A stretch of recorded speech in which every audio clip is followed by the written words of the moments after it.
முருகா. என் அன்பு பிள்ளையே, நீ உயிராக நேசித்து மதித்த உன்னுடைய உறவு சுய நலமாக உன்னை விட்டு பிரிந்து சென்றதை நினைத்து தினமும் வருந்திக் கொண்டே இருக்கின்றாய்.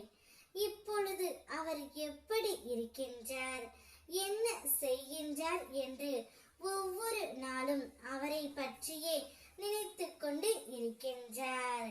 அவரவர் செய்த செய்வினை அவரவர் சேரும் பிள்ளையே.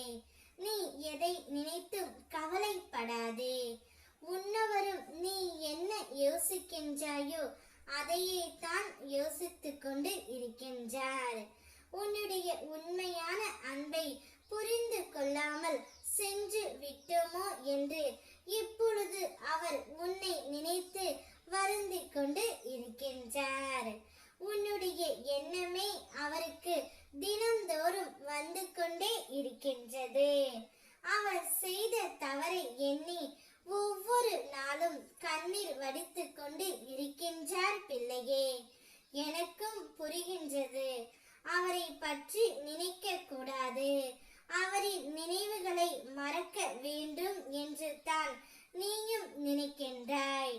ஆனால் ஏதாவது ஒரு சந்தர்ப்பத்தில், ஏதாவது ஒரு சூழ்நிலையில் அவருடைய ஞாபகங்கள் உனக்குள் வந்து கொண்டே இருக்கின்றது பிள்ளையே. நீ ஒன்றை மறக்க முயற்சி செய்தால் அடுத்த கட்டத்திற்கு தீர்வை தேர்ந்தெடுக்க வேண்டும். உன்னை நீயே தயார்படுத்திக் கொள்ள வேண்டும். உன்னை நீயே சுறுசுறுப்பாகி கொள்ள வேண்டும்.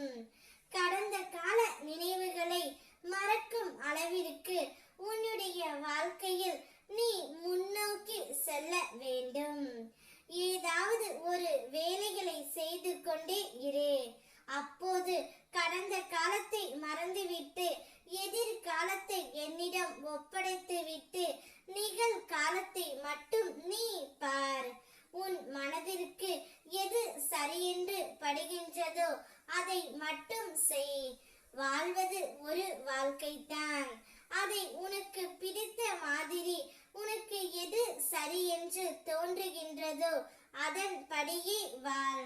மற்றவர்களுக்காக உன்னுடைய வாழ்க்கையை நீ தொலைத்து விடாதே. உன்னுடைய குடும்பத்திற்கும் உனக்கும் எது நன்மையோ, எது சந்தோஷமோ அதை நீ செய். அது போதும்.